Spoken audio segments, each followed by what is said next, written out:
I'm not touching anything.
Namo Amida Butsu.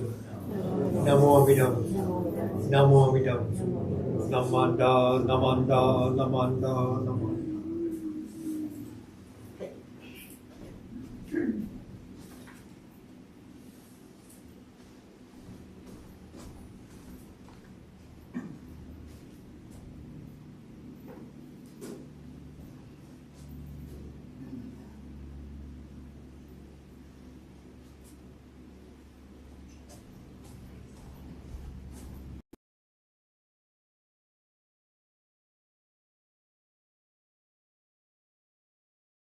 Good morning and welcome.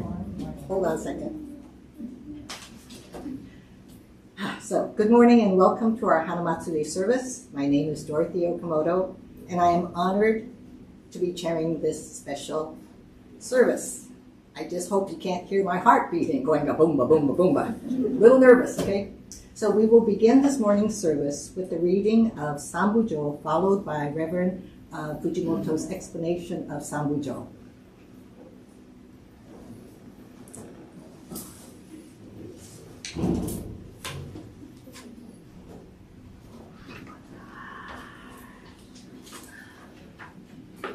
Good morning. Ohayou gozaimasu. So nice to see so many here at our Hanamatsuri service. So I was requested to kind of explain our Sambujo. We do this each week and we chant the Sambujo. And so some of you are very familiar. So when we recite the Sambujo, we are inviting the Buddhas, Alameda, Shakyamuni, and all the Buddhas of the 10 quarters, in a sense, inviting the harmony of the universe to include this particular setting, this particular occasion, this particular group of people. This harmony is always there, surrounding us and supporting us. We get so busy in our lives, we don't always recognize that this harmony is there and allowing us to live our lives. So each morning we wake up and I usually list what I need to do, taking care of, and we wake up and there's a list of 8, sometimes 20 different things to take care of, you know.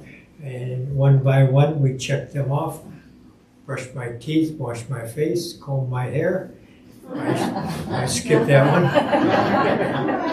But, you know, mowing the lawn, going shopping, going to school, taking care of young ones, taking care of elders, all these things that we need to take care of. And so as we go through the list, hopefully we get everything done, and the next morning there's a brand new list waiting for us. And although everything's very important, it's kind of self-absorbed, self-centered things that I need to take care of for my own life, and we're not recognizing all these things. The harmony of the universe could be the air we breathe, the water we drink, the food we eat, the people we love, all those things that we kind of brush aside because we have these priorities of things to take care of. And so when we stop to take a moment to recognize this harmony that's always there, that here we call Alameda, this is what the Sambujo is about. So to take a moment to think about all this interconnected reality that is a part of my life, this is what the Sambujo is. Okay? So with this thought in mind, we want to chant the Sambujo. On page 24-25, we will begin.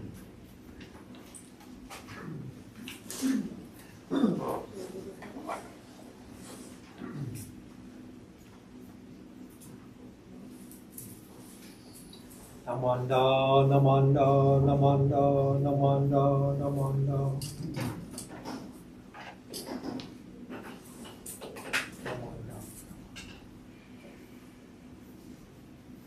Me.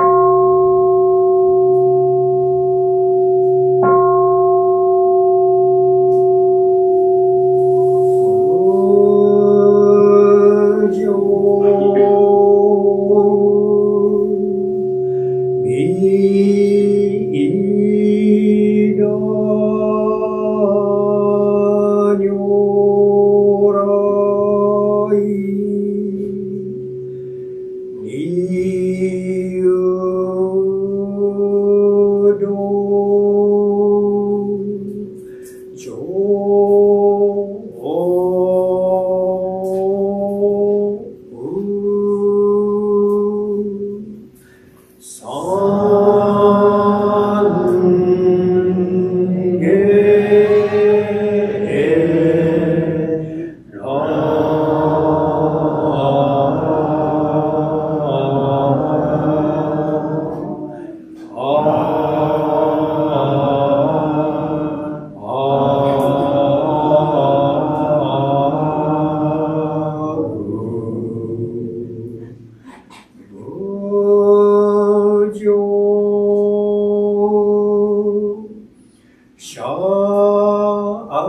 The ministers will now recite the Kanbutsuge. Kakon kan moku shon yorai. Kakon kan moku shon yorai. Chochi shogon kudokuju.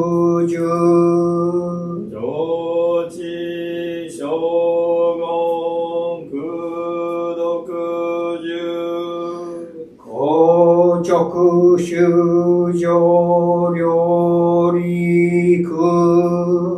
Choku shujo ryoriku. Dosho nyorai johoshi. Dosho nyorai johoshi.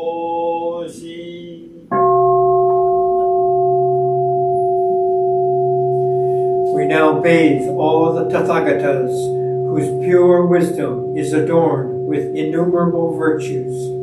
They cause sentient beings of the 5 periods of decay to be separated from their sufferings and together attain the pure Dharma body of the Tathagatas.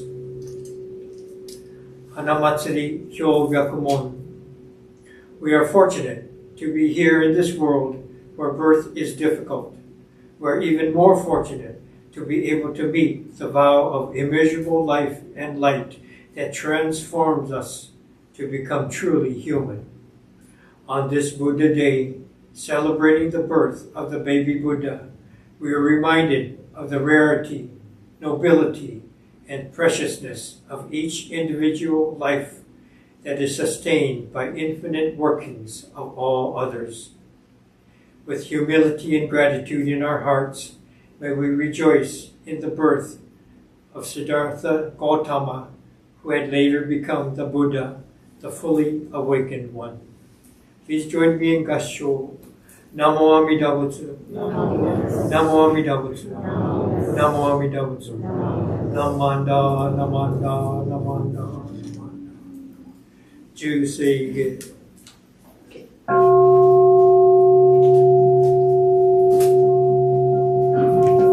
Juseige is on page 93.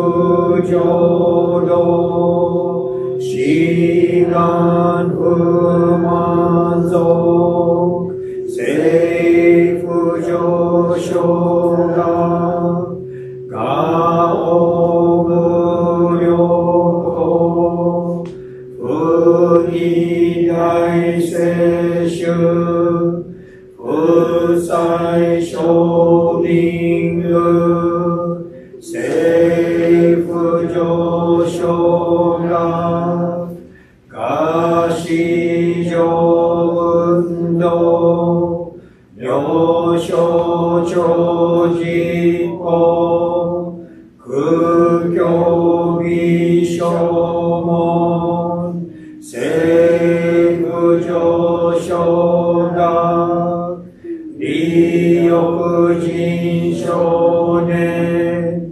長栄主本業、死具無浄土、一生天人死、人力現代語、重症無才能、少女三苦行、交際集約難、会一永遠、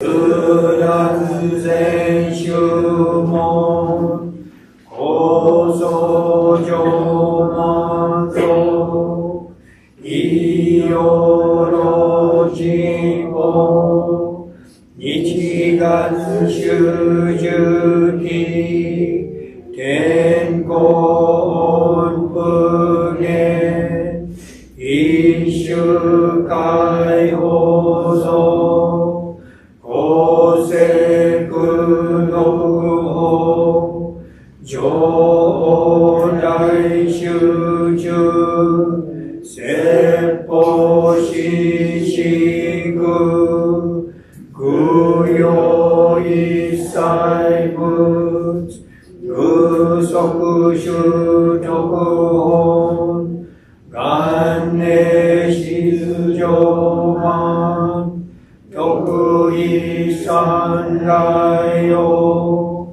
女分無下地、自然未不詳、願学営利、投資最小損、志願薬効果、大聖の感動、報復書天理、道珍妙見、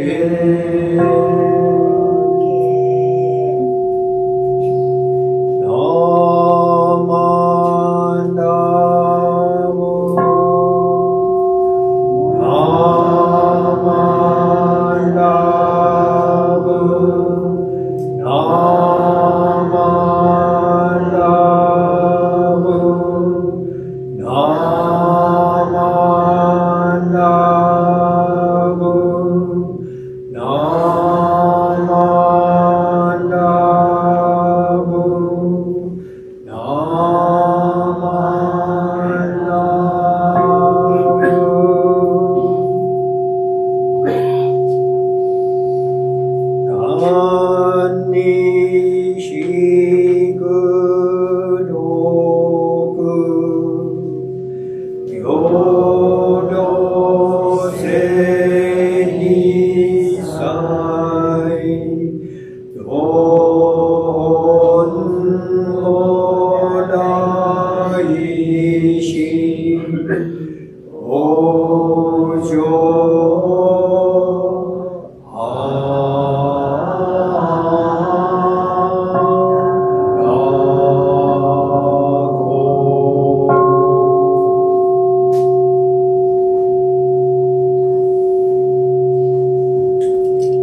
I'm much calmer now.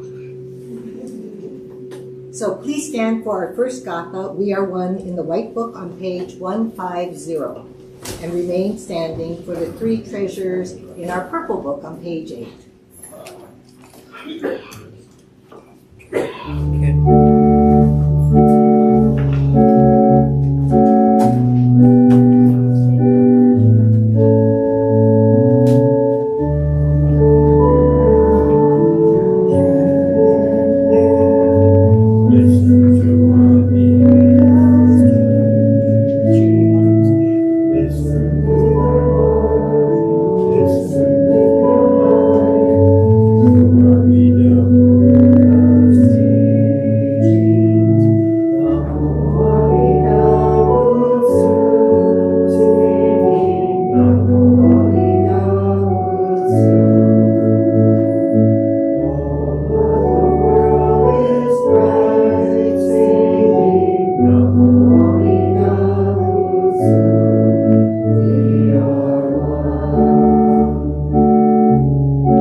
Page 8 in the purple book.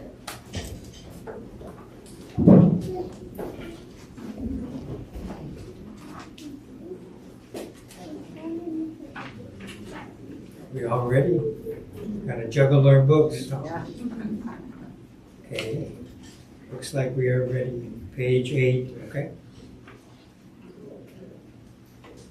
Hard is it to be born into human life. Now we are living it. Difficult is it to hear the teachings of the Blessed One. Now we hear it. If we do not realize the truth in this life, when will it be realized? Let us reverently take refuge in the three treasures of the truth. I take refuge in the Buddha. May we absorb ourselves in the principle of the way to enlightenment and awaken in ourselves the supreme will. I take refuge in the Dharma. May we be submerged in the depths of the doctrine and gain wisdom as deep as the ocean. I take refuge in the Sangha. May we live in harmony in the great assembly as disciples of Buddha and be freed from all hindrances, becoming units of true accord in the life of harmony, in a spirit of universal oneness, freed from the bondage of selfishness.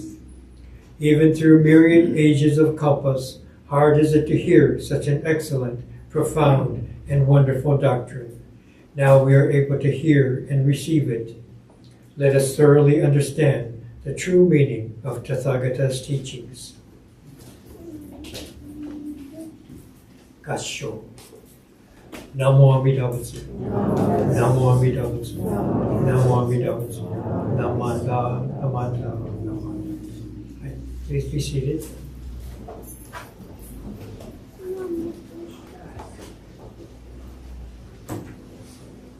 So we are very fortunate to have, is this on? Wrong way. We are very fortunate, still not on. Just close. Okay. Now, no. We are very fortunate today to have our special guest speaker, and Reverend Fujimoto will do the introductions. Thank you.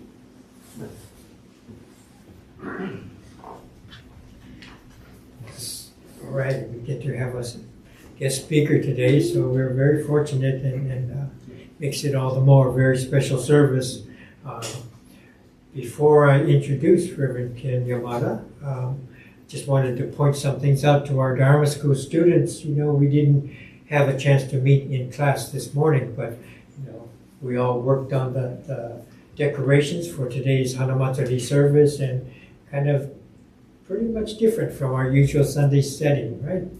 So, you know, when we tell the story of the baby Buddha being born, they say all the animals of the forest came to see what had happened as the birth of this special person in northern India.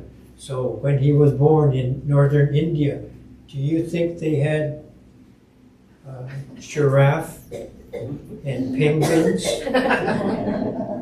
They had giraffe and penguins, sloth,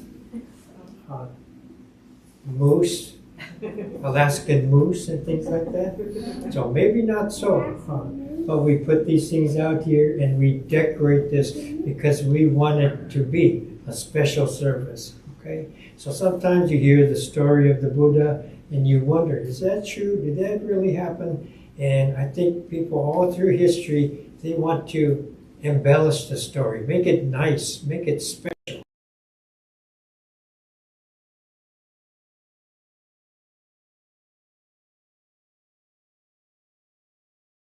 Even our own members, even each of us, we want to make this a special setting. You know, I don't know if they had all these kinds of flowers, but we put them out there because it looks nice. It makes the whole day special. We put additional animals here just to make it special. So this happened all throughout history, and maybe you can understand how the story might grow or change a little bit without dismissing it. So this is what makes it special, because everyone puts their heart into such a special thing to have happen. Okay, so keep that in mind. So today we have a guest speaker, Reverend Ken Yamada, and he's one of our neighbors because he lives very much nearby. He was born in Oakland and attended the Berkeley Higashi Temple, and he went to college at UC Berkeley, right nearby in our neighborhood. And then he went on to study Jodo Shinshu Buddhism at the Institute of Buddhist Studies, and also he moved to Kyoto, Japan to study further at the Chuo Bokkyo Gakuin, but struggling, you know, he couldn't quite understand Buddhism, so what's this all about anyway, and he needed a little bit of a break, so Reverend Ken was a dropout. Right? Yeah, and he'll tell you more about that. Grew his beard and rode his motorcycle and thinking all the time, thinking. And so I was very fortunate because I was at IBS, the Institute of Buddhist Studies, and Reverend Ken was one of the younger ones that came to our retreats and things like that. So I was able to get to know him from way back when. And so parallel universe, you know, we weren't always close friends, but we knew that each other were nearby, and we shared a lot of experiences along the way. So as he moved away from his study of Buddhism, he became a newspaper reporter. He worked in Los Angeles, New York, San Francisco, and became a magazine editor. And through this time, you know, thoughts on Buddhism were still percolating, and so kind of rediscovered Buddhism, re-entered the ministry, and kind of like a renewed vigor to take on the challenge of being a minister, working to share the Dharma. And it's a very interesting story. So he went on to serve at the Berkeley Higashi Temple for 13 years, and I think 5 years ago he became the editor of Higashi's Shinshu Center of America. So all the Higashi temples benefit from his work there, and he's in particular overseeing English publications. So he's done a lot of things, but all the while been close to us in our neighborhood. So nice to have Reverend Ken here. So I'd like to invite Ken Sensei to come up and speak with us today.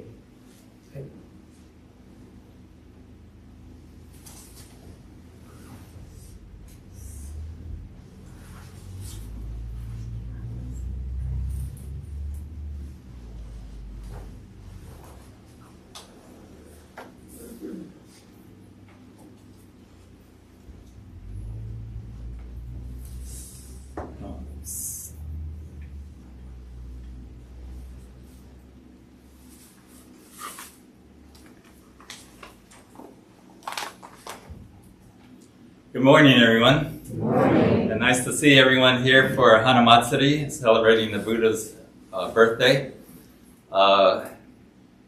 It's been hard for all the temples after the pandemic because temples were closed down and people weren't coming. And now that temples are open, still some people are staying away, especially the older folks. And services are still in the hybrid format and online. Maybe this will be a permanent thing where if you can't make it to the temple, you could watch it online from home. But there isn't really any replacement for coming to the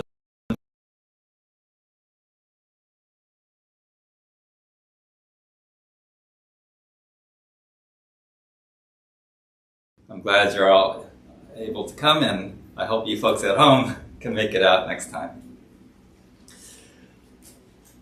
I'm very close to this temple in Alameda. Actually, the first temple I ever went to when I was a child, around kindergarten time, or maybe even younger, was this temple. This was the first temple I ever came to, because my grandparents were members of this temple. And my parents actually got married here. I believe the minister who presided was Reverend Tarao. And so, and my mother, in February, she just turned 100 years old. And she's doing just fine. But she was happy to hear that I was coming here to speak. And so I have a long history. And as Reverend Fujimoto pointed out, I first met him at the Institute of Buddhist Studies. Actually, the year that I graduated from high school. He was a student officially at IBS, and I was attending the first high school summer program. And Reverend Fujimoto Dennis at the time was one of the program coordinators. He had really long hair back then.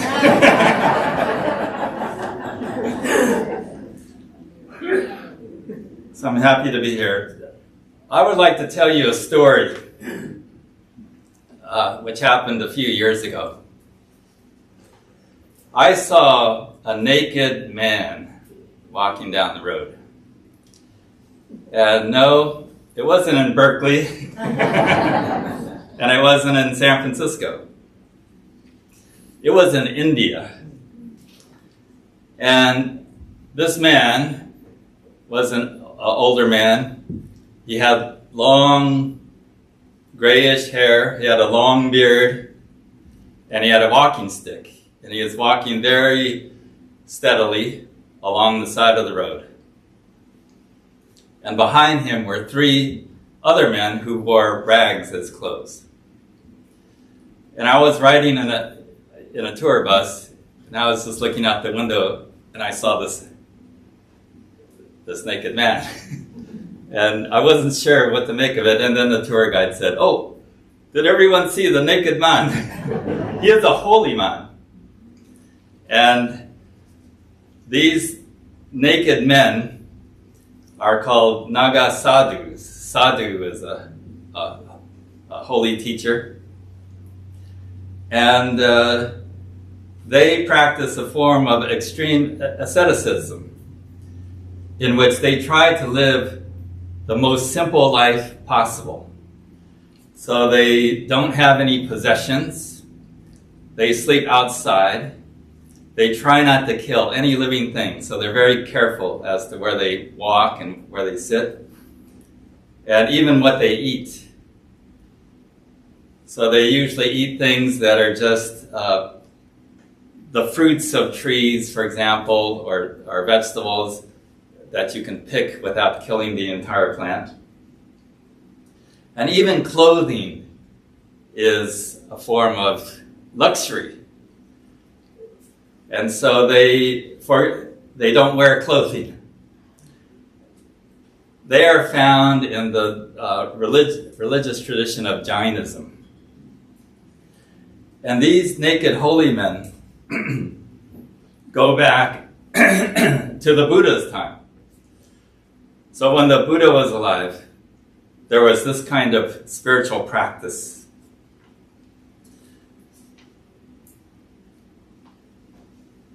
We went to India to visit Buddhist historical sites. How many people here have gone to India?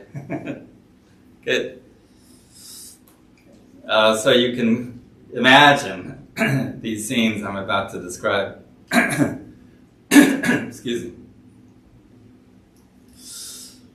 I did not go to Lumbini, where the Buddha was born, or where Prince Siddhartha was born.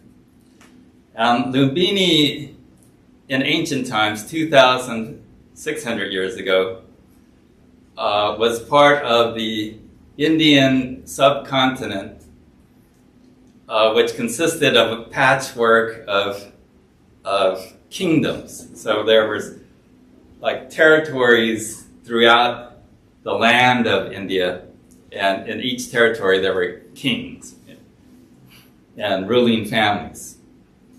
So the northernmost part of the Indian subcontinent is where Lumbini was located and where Prince Siddhartha was born. Today, that area has become the country of Nepal. And it drives people in Nepal crazy if you say the Buddha was born in India. But back then, it was considered India. But today, it's in Nepal. But we did not go to Nepal. We had a small group of about 15 people, mostly from the Berkeley Higashi Honganji Temple. And we went there in January.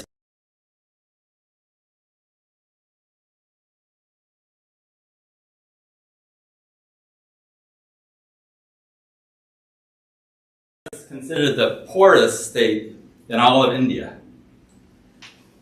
And what I saw in Bihar, I could imagine, is how people lived 500 years ago. Because there are many small villages in Bihar, lots of farmland, lots of country. And the roads are paved, but not much else. And so in these villages, it's mostly dirt surrounding houses.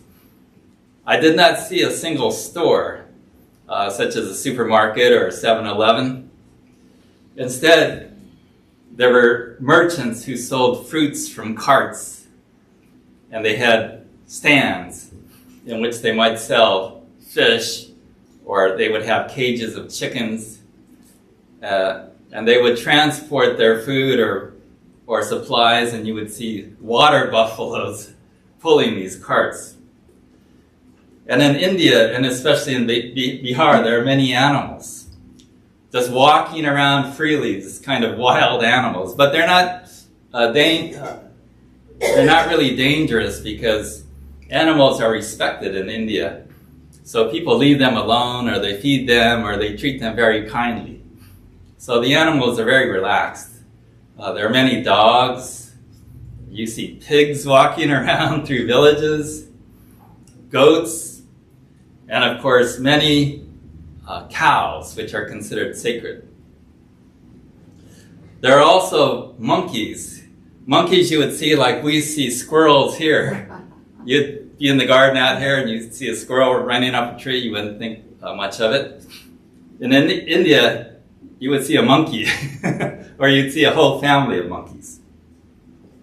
So it's really an exotic place. And when we flew from the capital of Delhi to Patna, which is the largest city in Bihar, we landed and went to a small airport, got out of the plane. There's just this kind of walkway that they roll up to the plane, and you walk out onto the runway. And then we got in a taxi cab. And if you've ever ridden Mr. Toad's Wild Ride at Disneyland, that's how it felt. Because we're in this taxi cab, and the whole way into town, the taxi's blowing its horn like, conk, conk, conk, conk, conk, conk, conk, and there's all these people walking on the road, and then you'd see a motorcycle cut in front of you and other cars that were dodging, and then you'd see a cow, and then the taxi driver would have to swerve, and it was so nerve-wracking. We were nervous, and we were afraid we were going to crash, but somehow this is the typical way that people drive and live in India.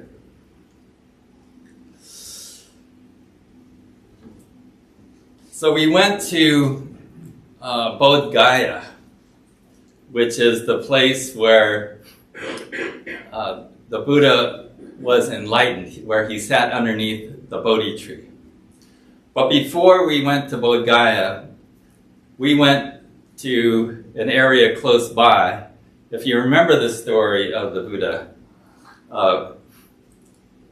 after Siddhartha left the palace, he practiced different forms of discipline.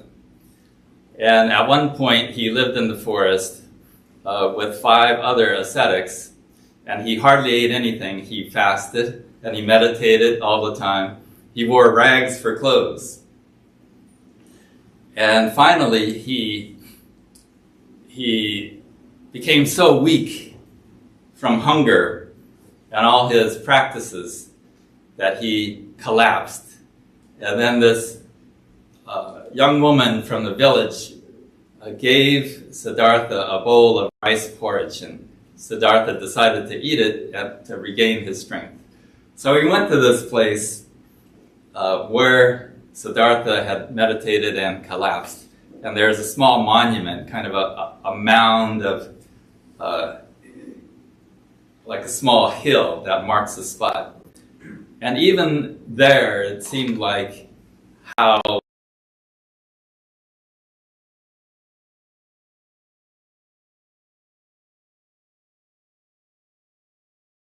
we're seeing a man who had a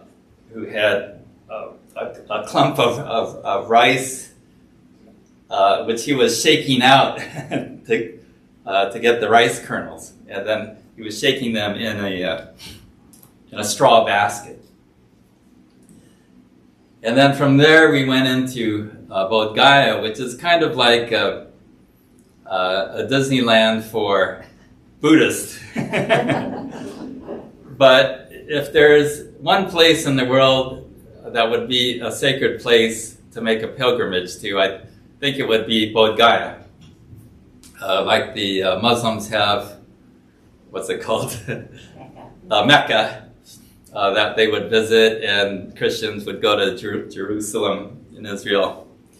Buddhists would go to Bodh Gaya in Bihar state. And many different Buddhist groups from all over the world have built temples in Bodh Gaya. So that you would see a Thai temple, a Vietnamese temple, a Chinese temple, Japanese temple, and so on. And then if you enter a park, you have to pay admission and go through security. But before you enter this park, you have to take off your shoes. So you leave your shoes outside this park, and you walk this kind of a long distance to get to the front gate in your bare feet. And then you enter this park. And in the center of this park is this huge stone temple.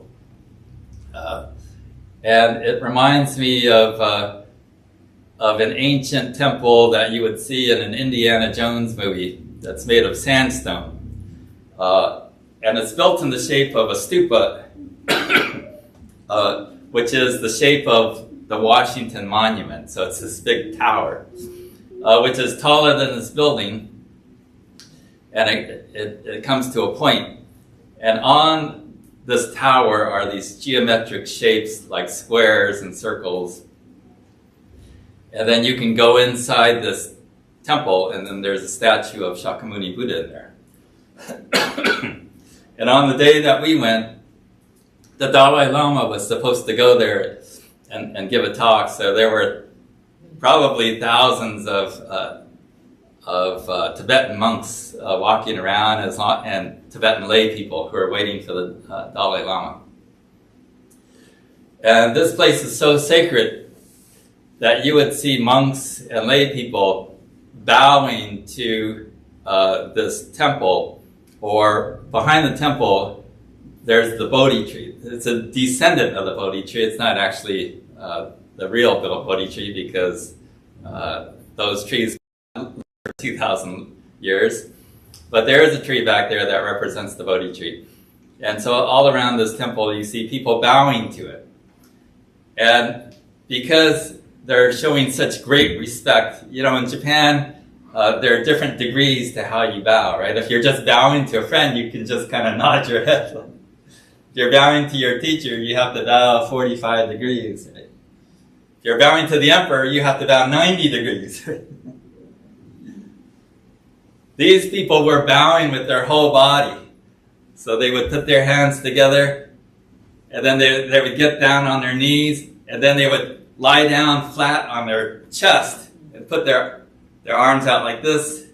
And so they're bowing with their forehead and their elbows on the ground, and their palms on the ground, their knees on the ground, completely lying flat on the ground like this. And then they would get up. That's how deep they bowed, because they're showing such great respect for this place. So from Bodh Gaya, we took a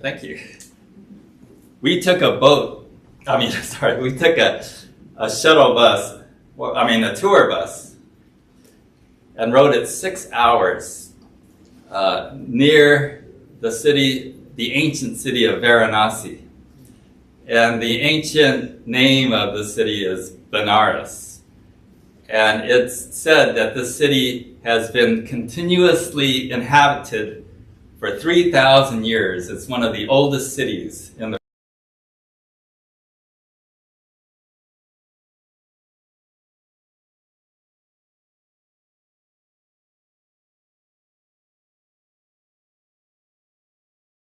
another mound that marked an important historical place. And this was the place where, after Siddhartha became enlightened and became known as the Buddha, he traveled to this place and he met the 5 ascetics that he used to practice his austerities with.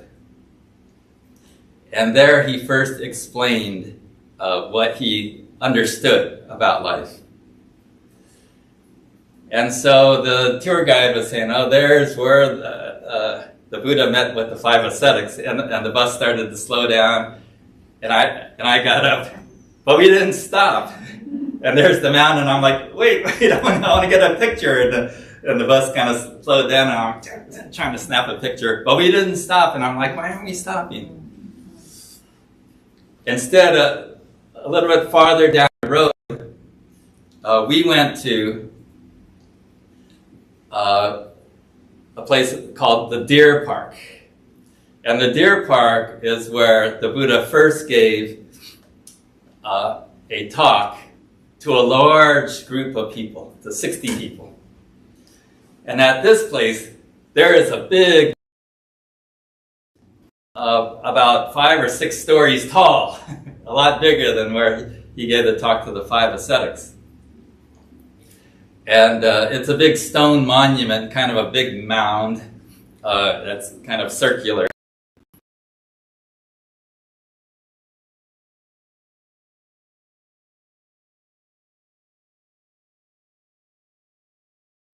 And we got out and looked around. And it hit me that, why is this place so important? And I suddenly realized that this place was much more important than where the Buddha met with the 5 ascetics, because this is really the place where the Buddha started to teach large groups of people and really started to spread his understanding about life. And this really became the start of Buddhism as a widespread religion.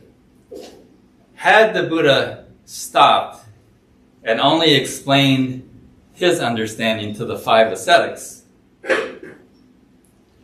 he would be no different than the naked man.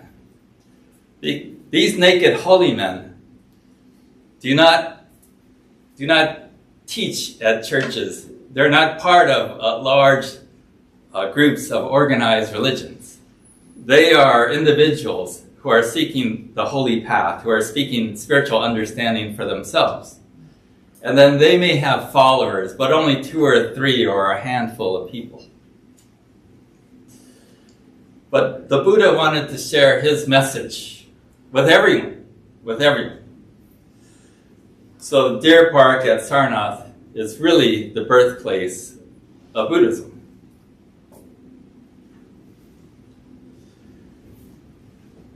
Now, I would like to return back to Bodh Gaya, because I want to explain, I want to tell you the feeling that I had there. And after taking off our shoes and going through security, this group and I, my tour group, we stood in front of this tall temple, tall sandstone tower of a temple that marked the spot where the Buddha became enlightened. And at each of these historical sites that we visited, since it was a Buddhist-themed tour, I felt obligated to give a little talk and explain the importance and the significance of these different places and try to give some background information. So here at Bodh Gaya, I was getting ready to talk.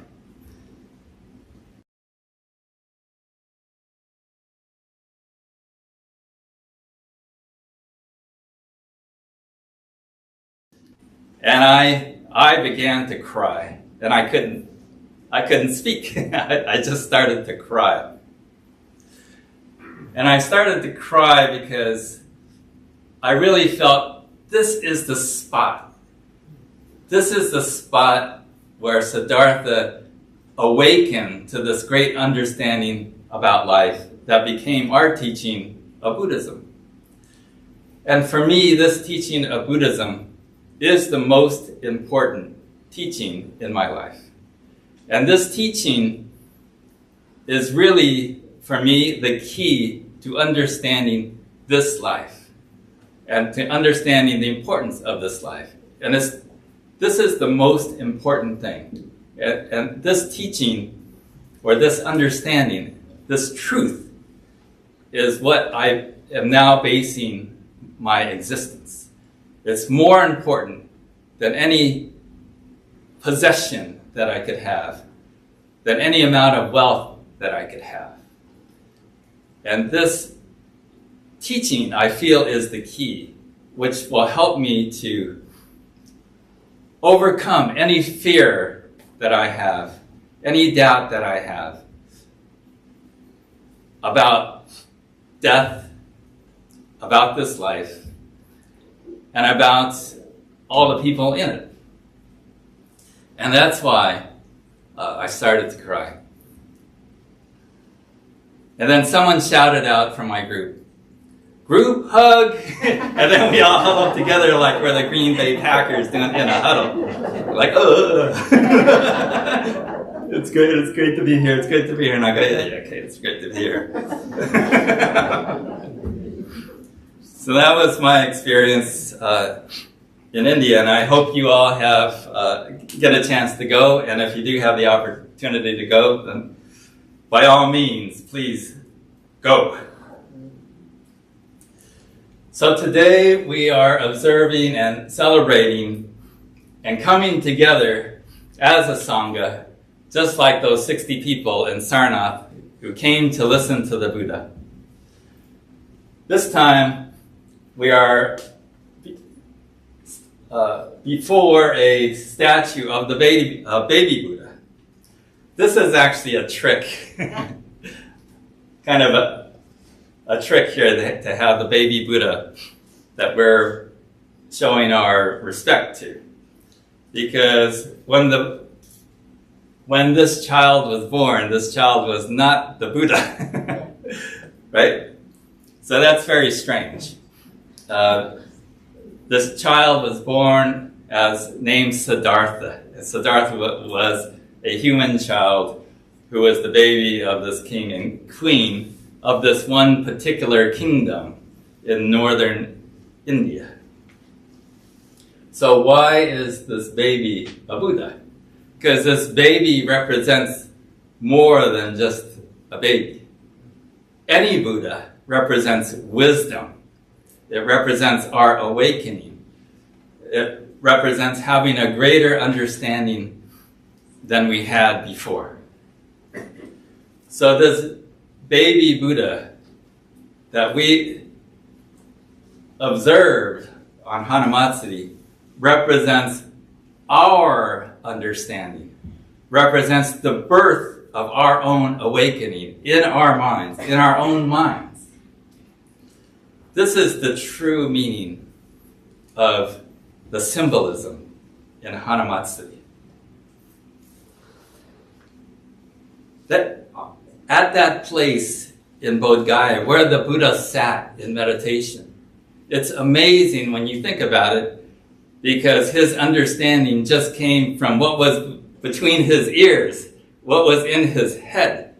This is the great understanding.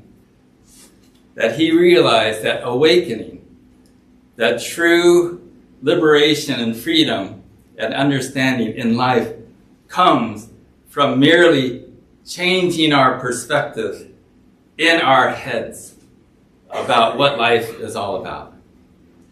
It's about seeing our own ignorance, about understanding our own selfishness, and going beyond.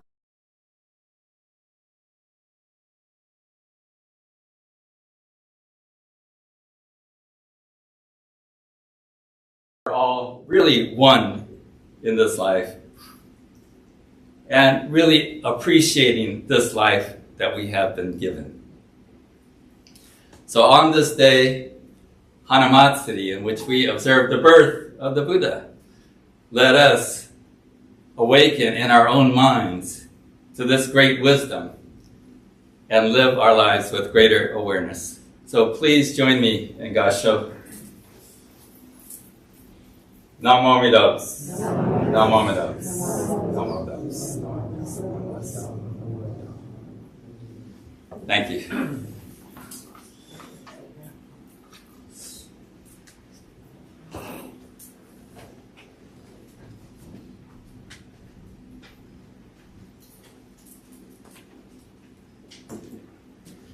Thank you so much, Sensei. And if everybody knows, I'm such a crybaby.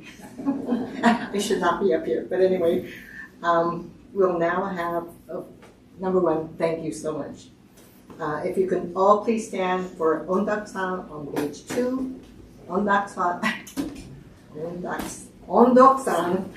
2 on page 220. Thank you. In the purple book.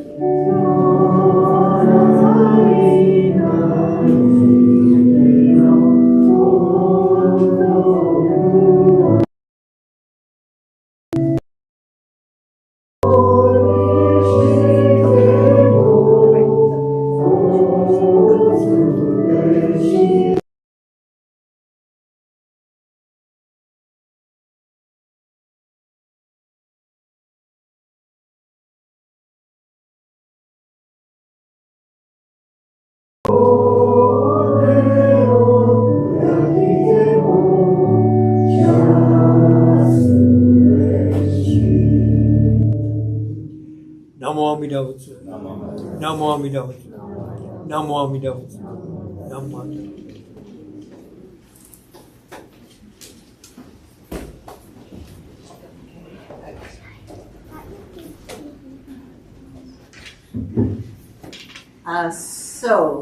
The Otokiku can line up, please. Not yet, right? Never mind. So I'd just like to acknowledge, and it's my pleasure to acknowledge all of those who helped with the Hanamido. And, you know, I keep saying I shouldn't be surprised at our Sangha because we're so creative. And this is beautiful. This is over the top. Thank you for all who brought flowers. And because of the Suyeyasu family, we're able to give everybody a potted plant before you leave, so you can remember this day. And the Dharma School students, thank you for putting on the finishing touches. Perfect. We are thankful for Wayne Nakano and his sous chef Susan and the helpers who have prepared the Otoki lunch. I know that the RSVP requests is new, but it helps us with keeping track of numbers for our lunch. So thank you for your cooperation. And thank you, Lenny, for the music and the guidance you have given me to get through the service. So, are there any announcements? Okay, so I just wanted to mention there are a few corrections to the schedule of services for April. We will have a family service on April 16th, a family service and an Ask Reverend Dennis on April 23rd, but there will be no service on the 30th. So, in closing, I would, yes? Yes. Okay, do you want to do that? Okay, so are there, we'd like to acknowledge anybody who is new to our temple. If you would stand up and introduce yourself. And if you have a friend who brought you, nudge them so they would get you to get up to introduce yourself.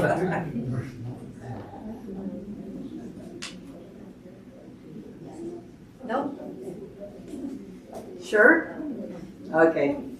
So Sensei, if you can help us in offering the sweet tea. Thank you. Okay, we're at the conclusion of our service, and many of us know we've done this before, but instead of offering incense, we're pouring sweet tea over the baby Buddha. So there are two ladles in the bowl, and you could select one of them, and usually you can dip 3 times and pour over the baby Buddha's head or shoulder.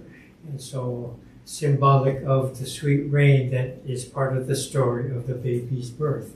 So this is in lieu of offering incense. Okay, and when you are done, we're going to ask everyone, we're going to have some assistance to select the flower that you can take home with you.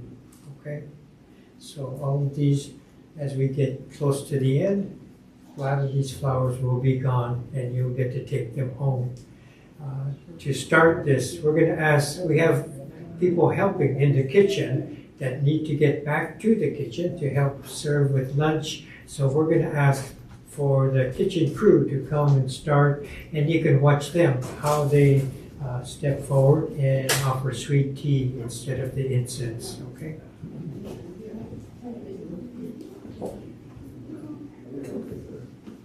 They should know. Yeah, go get them.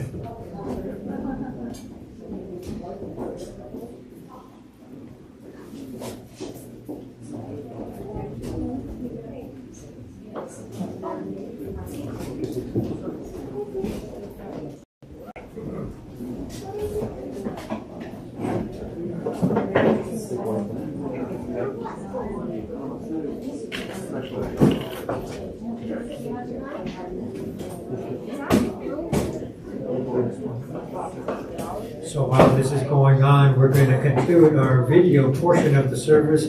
Thank you to everyone who are in the comfort of their homes and maybe at the other temple. And so we'd like to thank you for your attendance as well. So you're going to miss our special lunch. I'll tell you all about it. Thank you.